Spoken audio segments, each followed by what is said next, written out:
It's a privilege to bat cleanup here. I know everyone wants to get to the cocktail, so we won't have too much distraction. But we end the day with a very broad but a very interesting topic on advanced technology. Those who don't know me, my name is John Kunschner. I lead the investment banking group at Landmark Ventures. Work very closely with my colleague Ziv, and we've managed to put on this is our 9th Israel Dealmakers Summit. We had 4 in Israel, we had 4 in New York, and this is our first in the Silicon Valley. So it's a real privilege to bring together Israel and Silicon Valley, two very, very innovative places. My job is a very fun one. I spend most of my days meeting startups, growth stage companies that have the next great technique or means to solve a problem, to find a way to create an efficiency in a market or disrupt. And then the rest of my day is spent talking with investors and corporates that have a wish list of things they're looking to acquire or invest in to help fill gaps or remain competitive or take the leg up. So what that often means is I spend most of my time up in the meeting room meeting with companies rather than seeing the content here, so at least I get to do it for this session. But it also means that I get to see a lot of cool stuff. And so this is really centered on cool stuff and how it's developed. And some of the things that I've seen I want to make note of that I'm sure have been the themes that you've seen as well is clearly cybersecurity is everywhere, and it's a real critical need, and we just had a great panel upstairs that talks about the need for it in IoT, in networking, and cloud, and across the board.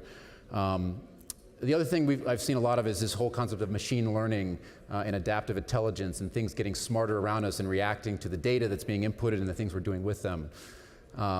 The other theme is the connectivity of everything, and I saw a term that I really liked, which was the digital mesh, and how do we kind of have an ecosystem that is evolving around this digital mesh. Clearly we've seen the sharing economy develop, things like Airbnb and Uber and all the other versions of those models, which frankly we're all becoming so reliant on that I'm not sure how we existed without them. And now we've got virtual reality, which frankly I don't know how it develops, but it's going to be interesting.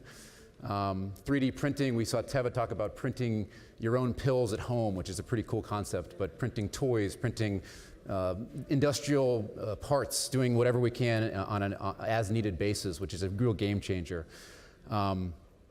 The one I really like is this whole concept of our mobile phone, and we're all on it. I think everybody here is probably on their phone right now.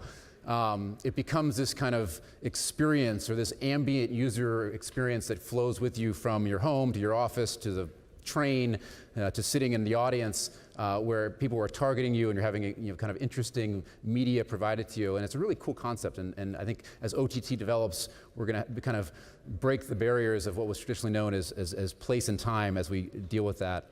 And then across the need for all this media is these flexible architectures and infrastructure, and then Verizon and others need to figure out how we get to 5G so we can actually use this stuff and our phones don't lock up and have freezing videos as more and more people use it. So there's so much going on in terms of advanced technology that it's really an exciting time. There's a ton of capital out there. There's a lot of investments being made.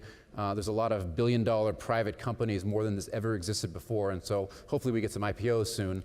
But it's a really exciting time to be in the technology industry.